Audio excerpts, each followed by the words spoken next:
अब क्या करेंगे, हम हर खेत में काम डिवाइड कर देंगे, बांट देंगे सबको काम।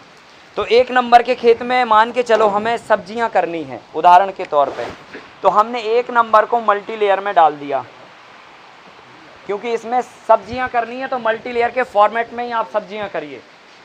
2 लेयर में करो, 3 लेयर में करो, 4 लेयर में करो, 5 लेयर में करो, लेकिन सब्जियां इसके ही अंदर करो, क्योंकि इसके अंदर एडवांटेज ये है कि पानी कम लगेगा, कीड़े कम लगेंगे, खरपतवार कम उगेंगे, है ना। और बेमौसम आप इसके अंदर काम भी कर पाओगे। जब ऊपर से शेडो रहेगा मज़ा आएगा काम करने में, ऑफिस जैसी फीलिंग आएगी। और खुले खेत में काम करोगे 2 मिनट में भाग जाओगे, पानी पीना है साहब, है ना। आपके यहाँ मजदूर आते होंगे काम करने के लिए, आपने देखा होगा, अगर गर्मी के टाइम में कटाई लगा दी ना आपने, वो बिठा दिया तो 10 बार पानी के लिए और 10 बार फिर शौच के लिए उठेंगे, टॉयलेट करने के लिए। और आप, ये 2 ऐसे विषय हैं कि आप रोक नहीं सकते है ना। 10 बार, वो 12 बार बोलेगा तो भी आप नहीं कहोगे कि मत जाओ। तो क्या होता है ना, बहानेबाजी चलती रहती है उसमें, क्योंकि धूप लगती ना भाई, बॉडी अनकंफर्ट होती है, मतलब ऐसे लगता है मैं छाया में चला जाऊं। तो ये सिस्टम होने से लेयर फार्मिंग के आपको बहुत मज़ा आएगा काम करने में, अच्छा कंफर्ट फील करेंगे आप। समझ में आ गई बात। तो ये मल्टी लेयर के केस में हम वेजिटेबल सारा लेयर फार्मिंग के उसमें मॉडल में उगाएंगे। अब इसके बाद दूसरा जो हमारा खेत है, हमें अनाज भी चाहिए भाई, दाल भी चाहिए, चावल भी चाहिए, है ना, आटा भी चाहिए, इस तरह की जो चीज़ें चाहिए, ग्रेन्स चाहिए, चना चाहिए, है ना, लाइक इस तरह का। तो हमने क्या किया, दो नंबर के खेत में ओपन फार्मिंग रख दिया।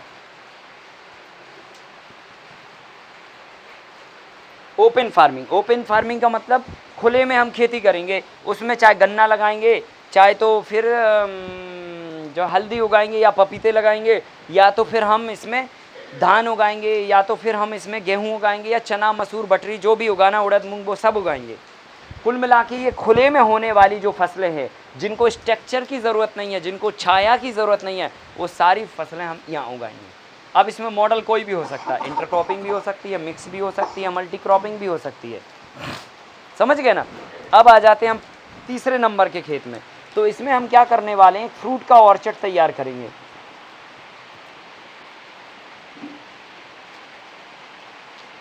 और फ्रूट का भी हम क्या करेंगे, 3 सीजन का फ्रूट लगाएंगे।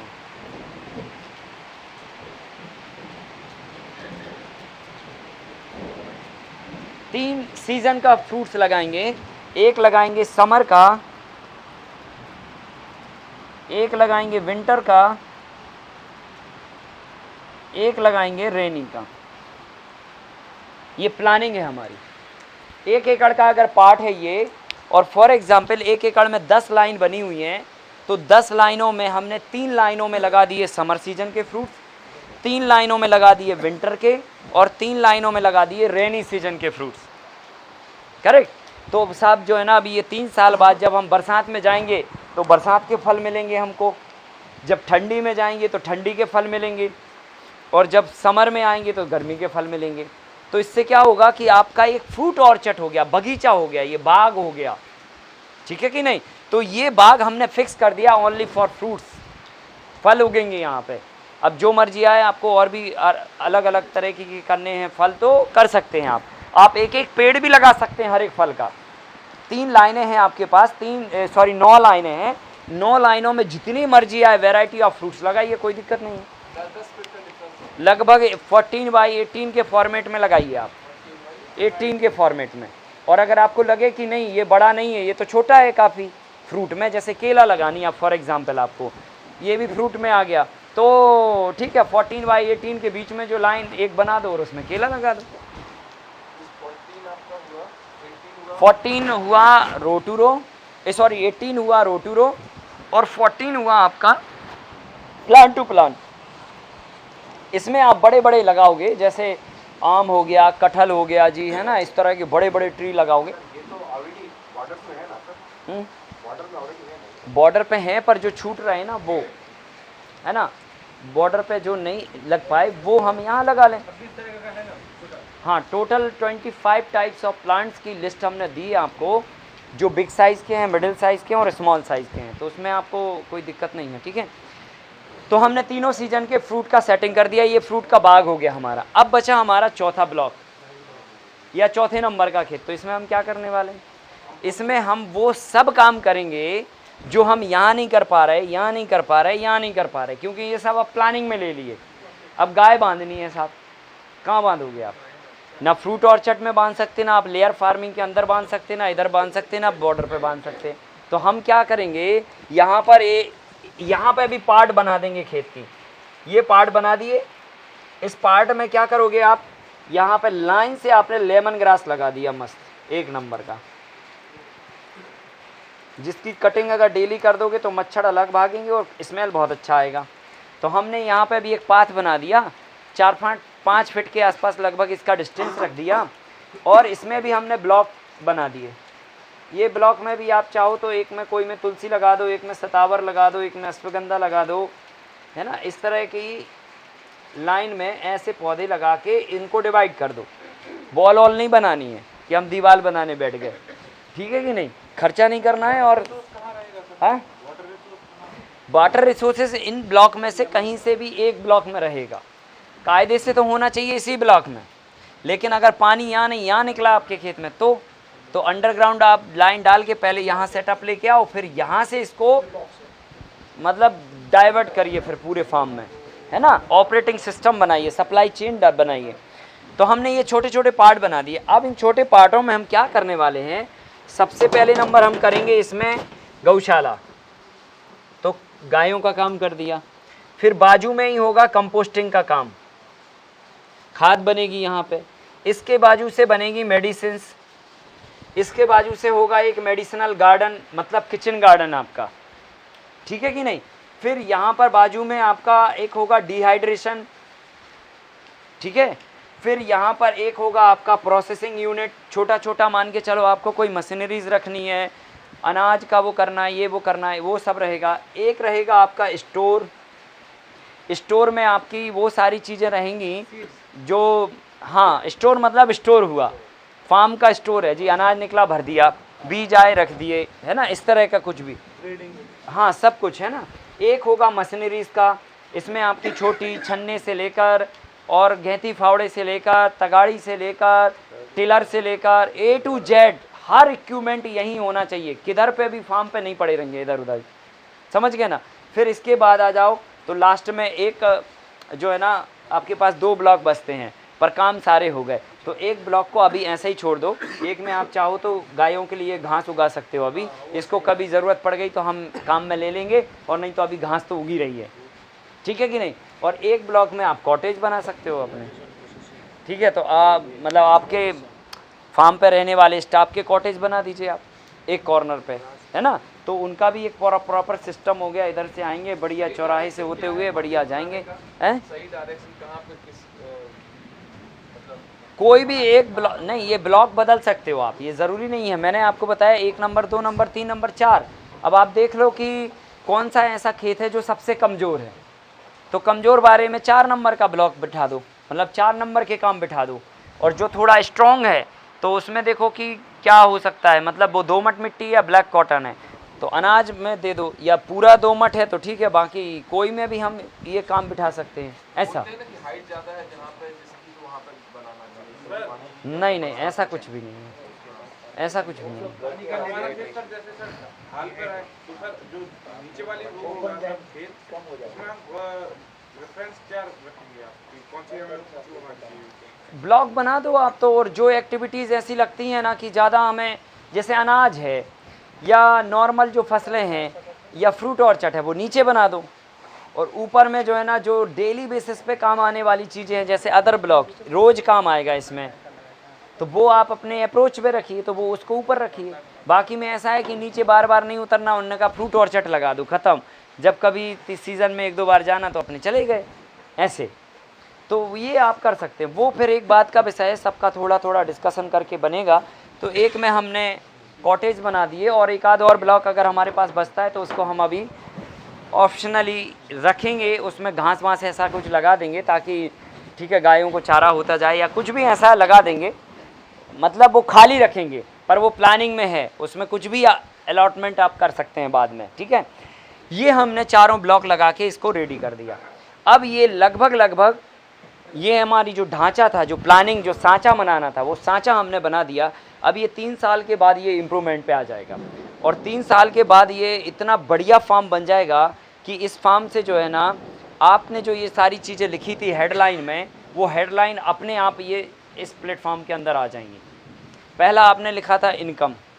इनकम का आपने ऐसा जाल बिठाया है कि अब आप 2 बार साल में इनकम लेने वाले किसान नहीं बचे, 2 बार इनकम लेने वाले किसान नहीं बचे। अब आप ये किराने की दुकान बना दी आपने।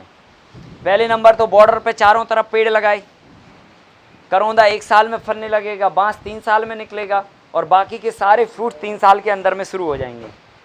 इनकम का पहला साधन। दूसरा इनकम का साधन अपने आप में मल्टीलेयर एक ऐसी तकनीक है जो आपको कैश मनी, फिर आपकी सेविंग मनी और आपकी रिजर्व मनी, ये तीनों मनी अपने आप में ये बना के देता है आपको। ये इतना पावरफुल है कि इसमें डेली बेसिस पे आपकी इनकम जनरेट हो रही है। तो एक इनकम का बेस ये है, दूसरा इनकम का बेस ये है, तीसरा इनकम का बेस वो है जो साल में 2 बार इनकम देने वाला है, चौथा इनकम का बेस ये है जो हर सीजन पे अलग अलग फ्रूट्स के लेवल पे देने वाला है, पांचवा इनकम का बेस यहाँ पर है, गाय हैं, दूध बिक रहा है, गोबर से खाद बन रही है, दवाइयाँ, मेडिसिन, डिहाइड्रेशन, प्रोसेसिंग, XYZ काफ़ी चीज़ें हो रही हैं। तो क्या हो रहा ना, आपने पूरे सिस्टम को ऐसे पिरो दिया कि अगर यहाँ पे मान के चलो हमारा 10 किलो भी अनाज पैदा हुआ तो इस 10 किलो को हम इधर लेके आएंगे, प्रोसेसिंग में उसका प्रोडक्ट बनाएंगे, प्रोडक्ट से वो हमारी स्टोर में चला जाएगा या दुकान में चला जाएगा सीधा बिक्री हेतु। तो क्या किया आपने, पूरा ऑर्गेनाइज करके इनकम का ऐसा सॉलिड ढांचा बिठा दिया कि आप इनकम के लेवल पे अब आपको कोई चिंता करने की ज़रूरत नहीं है। आपके ये 4-4 प्लाट चल रहा है, इससे इनकम नहीं होगी, इससे हो रही, इससे नहीं हो रही, इससे हो रही, इतने बैकअप स्टेप नहीं बना दिए आपने कि इनकम अब साल में 2 बार होने वाली बात ख़त्म हो गई। अब आपका रेवेन्यू डेली बेसिस पे जनरेट हो रहा है क्योंकि मल्टी लेयर से हो रहा है। यहाँ ख़त्म हुआ तो यहाँ से चालू हो गया, यहाँ ख़त्म नहीं हो पाया, इधर से चालू हो गया, इधर ख़त्म नहीं हुआ, इधर से लगा है लाइन, मतलब डेली बेसिस पे कुछ ना कुछ लगा है। छुट्टी नहीं मिलेगी तो करना क्या छुट्टी का, करना क्या छुट्टी का आनंद लीजिए बस, ठीक है। तो कुल मिला के चारों तरफ से आपने इनकम का सॉलिड जाल बिछा दिया, तो ये हमारा हो गया। दूसरा, हमने प्लानिंग इतनी बढ़िया कर दी कि हम जो है ना, अगर यहाँ से आते हैं तो पहले नंबर यहाँ से यहीं गाड़ी खड़ी करके अपना चारों तरफ 3 राउंड मारेंगे अपने पाथ पे। और अगर आप यहीं इस ब्लॉक में रहते हैं तो सुबह सुबह उठिए और किधर पे भी सड़क पे जाने की आपको घूमने की ज़रूरत नहीं है।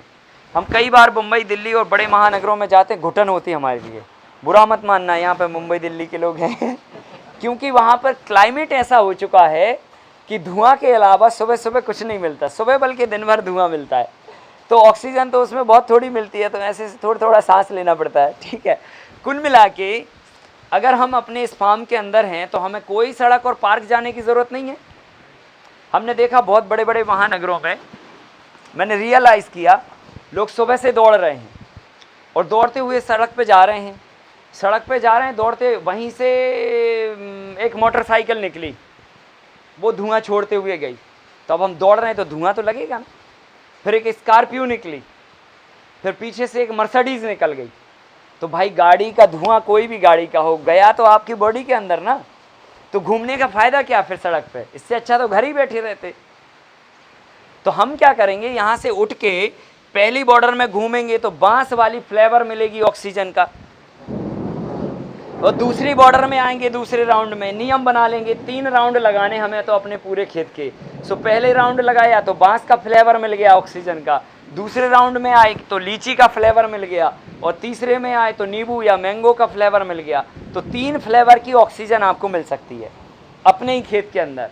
तो अभी उधर पे मोटरसाइकिल, होंडा सिटी और स्कॉर्पियो का धुआं ले रहे थे, इधर पे लीची, आम और बैम्बू का धुआं ले रहे, तो वो ज़्यादा बेटर है।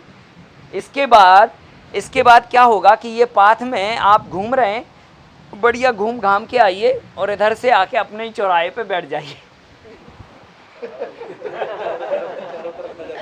आपको बहुत सुकून फील होगा, आपको हरदम रोज ये फील होगा कि मैंने कुछ किया है यार, चौराहा बन गया मेरा।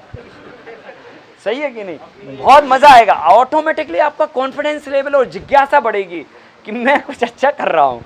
सही है कि नहीं? तो वो फीलिंग आना भी जरूरी। देखो कोई भी काम में मोटिवेशन नहीं आया ना तो वो काम ढोना हो जाता है। काम में मोटिवेशन आया है तो वो खेल बन जाता है, खेलते जाते हो आप, करते जाते हो, पता ही नहीं चलता कितना काम कर दिया। तो यहाँ पे घूम घाम के बढ़िया आएंगे, चौराहे पे बैठेंगे और ठीक है अगर ब्रेकफास्ट करना है तो इधर ही से अपना ब्रेकफास्ट आ जाएगा। हाँ तो दूध उधर से आएगा, सब्जियां इधर से आ जाएंगी और इधर से तुम्हारा वो आ जाएगा, फल आ जाएंगे। तो खा पी के और फिर अपने चले जाना जिधर जाना हो। तो ऐसे करके हमने प्रॉपर प्लानिंग की, काम को सेट कर दिया प्रॉपर ढंग से और डिसाइड कर दिया किस खेत में क्या काम होना है, यहाँ पे क्या काम होना है। सब फैला नहीं है कि साहब जो है ना अब जो है ना सब्जियां सुखा रहा है, इधर ही सुखा रहा है, फिर उधर ही नर्सरी बना, नहीं उठा के नर्सरी बना रहा है, फिर ये कर रहा है। वो सेट हो गया एक बार, जो चीज़ का जगह फिक्स हो गया वो चीज़ वहीं होगी। अगर औजार रखने की जगह फिक्स हो गई तो आप काम करिए, दिन भर आपके मजदूरों का दिमाग सेट है, किधर पे भी काम करेंगे ला के वापस उधर ही रखेंगे। कोई भी नया व्यक्ति आएगा उसको लगेगा मशीनरी इसका ब्लॉक इधर है, जाके घुसेगा, उसको सब मिल जाएगा जो चाहिए उसको। और नहीं तो वो आपको ढूंढेगा, पहले नहीं मिलोगे तो फ़ोन लगाएगा, पहले वो 1-2 घंटा आपका ख़राब करेगा, फिर खुद का करेगा, लास्ट में जाके मशीन मिली तब तक पानी गिर गया। उन्होंने कहा साहब अब फिर पानी गिर गया था जब तक मिली तब, दिन ख़त्म। ऐसे प्रैक्टिकली होता है, ये मैं सच बता रहा हूँ, ऐसे होता है, हमारे साथ बहुत हुआ है, इसलिए ये सब मैं आपको समझा रहा हूँ कि ऑर्गेनाइज करने में ये आपका दिमाग सेट हो जाएगा, पूरे स्टाफ का दिमाग सेट हो जाएगा, कहाँ क्या काम करना है। अपन ने खट्टे से बोल दिया जाओ 4 नंबर के ब्लॉक में काम होना है, आज पहुँच गए 4 नंबर में। अभी 4 नंबर में क्या करना है, बोले जाओ गौशाला में चले जाओ, या उधर चले जाओ, कंपोस्टिंग में चले जाओ, मेडिसिन में चले जाओ, किचन गार्डन में चले जाओ। अभी कोई भी दवा डालनी, उन्होंने कहा खट्टी छाछ कहाँ मिलेगी 200 लीटर रखी है किचन गार्डन में, ठीक है ना। हम गए फटाफट लेके आए, और नीम का तेल कहाँ मिलेगा, उधर ही मिलेगा, चूना कहाँ मिलेगा, उधर ही मिलेगा, मस्टर्ड के मटका खाद बनानी उधर ही मिलेगा। तो ये सब चीज़ें क्या ना ऑर्गेनाइज हो जाएंगी, फिर हमें ढूंढना नहीं पड़ेगा, सोचना नहीं पड़ेगा, एनर्जी वेस्ट नहीं होगी, दिमाग वेस्ट नहीं होएगा। तो ये करने से ये एक बेनिफिट हो गया, प्लानिंग हो गई। अब हमने इतने पेड़ लगा दिए, बड़े, मिडिल, छोटे, फिर अंदर, फिर इधर, मतलब भर दिया पूरे खेत को प्लानिंग से, तो बायोडाइवर्सिटी अपने आप बन गई। अब जो है ना सब जीव आ गए ऑटोमेटिकली, मधुमक्खियाँ भी आ गई, चिंटा चिंटी भी आ गई, भौरे तितलियाँ भी आ गई, सांप गोहेरा बिच्छू भी आ गया, है ना। ये सब भी काम के हैं। अगर एक बार काट दें तो आप जीवन में कभी बीमार नहीं पड़ेंगे, कैंसर नहीं पड़ेगा अगर मधुमक्खी ने और बिच्छू ने काट दिया आपको एक बार तो इसलिए ये कभी काट दे तो डरना मत, ठीक है ना। ये सोचना कि चलो कैंसर की वैक्सीन लग गई, खत्म, ठीक है कि नहीं। सांप आ गया तो आ जाने दो उसको जो है ना मिर्ची का धुआं कर दो, थोड़ा सा भाग जाता है। मिर्ची का धुआं जो है ना उसको बहुत बर्दाश्त नहीं होता, रत्ती भर भी। मतलब मिर्ची पहले कंडा जलाइए, आग जलाइए, आग में जो है ना मिर्ची डाल दीजिए, बस खत्म। उसकी गंध से भाग जाता है सांप तुरंत। जलेगी तो जला के आप भी चले जाओ। सर अगर हम इसमें पीपल और बरगद का पेड़ लगा दे तो सर इससे थोड़ा और हमारा बायोडाइवर्सिटी वो तो कर सकते हैं आप, वो आप प्लानिंग में ले लीजिए। कहाँ आप यहाँ पे फ्रूट ऑर्चर्ड में एक कोने में लगा सकते हैं, चौराहे पर भी लगा सकते हो। एंट्रेंस कहीं से भी, या तो यहाँ से होगा, या तो यहाँ से होगा, या यहाँ से होगा, या वहाँ से होगा। हाँ वो जगह पे हम पुलिया डाल देंगे। अगर पुलिया नहीं तो हम खोदेंगे ही नहीं इतनी जगह, मतलब हम ट्रेंच यहाँ से 5 फीट इस तरफ और 5 फीट इस तरफ, मतलब खोदा ही नहीं ट्रेंच यहाँ पे। जो डिवीजन किया है 4 खेत का, उसके वहाँ पे अंदर भी ट्रेंच बनाना जरूरी है? नहीं, फिर बाहर अंदर में बनाना जरूरी नहीं। अगर ये चारों तरफ कर दिया तो अंदर बनाने की वापस जरूरत नहीं है। अगर ये नहीं बनाया तो इंडिविजुअली फिर घेरा हर एक खेत का बनाएंगे हम। तो खेत होगा तो दूर होंगे, अगर सांप वाप होगा तो कुछ ऐसा एंटीडोट रखना जरूरी है? नहीं नहीं नहीं नहीं, कुछ भी नहीं। आप तो देखो सांपों को अपना काम करने दीजिए, आप केवल अपना काम करिए, तो सांप आपको आपके काम में डिस्टर्बेंस पैदा नहीं करेंगे। अगर आप फालतू बैठे अगर तो फिर जरूर गड़बड़ करेंगे। तो सांप अगर आ जाता है तो कोई मेडिसिन है सर खेत में लगा सकते हैं? उसके लिए उपाय हैं, आपको बता दिए जाएंगे, आप निश्चिंत रहिए, बता देंगे आपको। हाँ उधर पे उपाय हैं। तो ये हमने क्या किया, बायोडाइवर्सिटी मेंटेन कर दी। अब यहाँ पे चिड़िया अपना घोंसला बनाएगी, उसको जिधर बनाना, लीची के पेड़ पे बनाना तो उधर बनाओ, बांस के पेड़ पे बनाना तो उसके ऊपर छोड़ दो, और मधुमक्खी को जिधर पे भी अपना छत्ता घर बनाना वो बनाए खूब आराम से शांति के साथ। तो ये सारे लोग मस्ती के साथ झूमेंगे, ये आपको ब्लेस करेंगे, क्योंकि आपने क्या किया, जीवों की रक्षा की है। रक्षा की है तो ऊपर वाला भी खुश हो जाएगा आपसे, ये सही काम किया आपने। क्या, तो बायोडाइवर्सिटी आपकी मैनेज हो गई। इसके बाद लास्ट में आ जाता है एजुकेशन। तो भाई जब हम ये मॉडल छोड़ के जाएंगे या ये बना देंगे तो ये अपने आप में शिक्षा का मंदिर हो गया ना भाई। मान के चलो आप स्कूल के कोई ट्रिप को लेके आइए, उसको दिखाइए बायोडाइवर्सिटी क्या होती है, समझाइए आप उसको, तो वो सीखेगा बायोडाइवर्सिटी क्या होती है। अच्छा चिड़िया यहाँ घोंसला बनाए, अच्छा ये इल्लियों को खा रही है, अच्छा इधर ये मेंढक घूम रहे हैं, अच्छा ये हो रहा है, बायोडाइवर्सिटी एजुकेशन हो रही ना। आप लाइव एजुकेशन दिखा पा रहे हैं, दिमाग में बिठा पा रहे हैं। इसको बोलते हैं सृजनात्मक और रचनात्मक एजुकेशन, जिससे कुछ सृजन हो सके, है ना। अब दिमाग में बैठ गया, अब हमारे दिमाग में बैठ गया, एक विजिटर्स आया उसके दिमाग में बैठ गया, अब वो जाके अपने यहाँ भी हैं यही करेगा, आपको बोलना नहीं पड़ेगा, वो अपने आप से करेगा। तो क्या हुआ, सृजन हुआ इस एजुकेशन को देख के ही। अगले ने कर लिया मतलब सृजन हो गया, उसको देख के फिर अगला करेगा, सृजन हो गया। ये इसको बोलते सृजनात्मक एजुकेशन। तो ये ऑटोमेटिकली हो गया। हम दुनिया को बताएंगे ना कि पानी खेत पे ही कैसे रोकना है, हम दुनिया को बताएंगे कि खेत की मिट्टी बहने से कैसे रोकना है ना कि नहीं है। तो ऐसे करके ये आपका एजुकेशन पार्ट कंप्लीट हो गया। और हम ये भी बताएंगे लोगों को कि एग्रीकल्चर की डेफिनेशन अब हमने बदल दी है। अब ये थीम पे अगर आप एग्रीकल्चर के धंधे को करोगे तो ये बिजनेस मॉडल है पूरा, ये किराने की दुकान है, ये बिजनेस है, ये प्रॉफिटेबल वेंचर है। इसको करना कैसे, ऐसे करना है, ऐसा ढांचा जमाना है। तो ये हो गया साहब एजुकेशन। और इस पूरे मामले में कोई भी चीज इनपुट नहीं आ रही है जी, इनपुट नहीं आ रही, रिसाइकलिंग बेस्ड है ये पूरा मॉडल। जो भी लीव्स गिर रही हैं यहाँ पे, यही सारी लीव्स आ जाएंगी ट्रेंचेस में, बारिश गिरेगी, मिट्टी मिलेगी, पानी मिलेगा, कंपोस्ट बन जाएगा। कंपोस्ट का पिट हो गया आपका फ्री ऑफ कॉस्ट।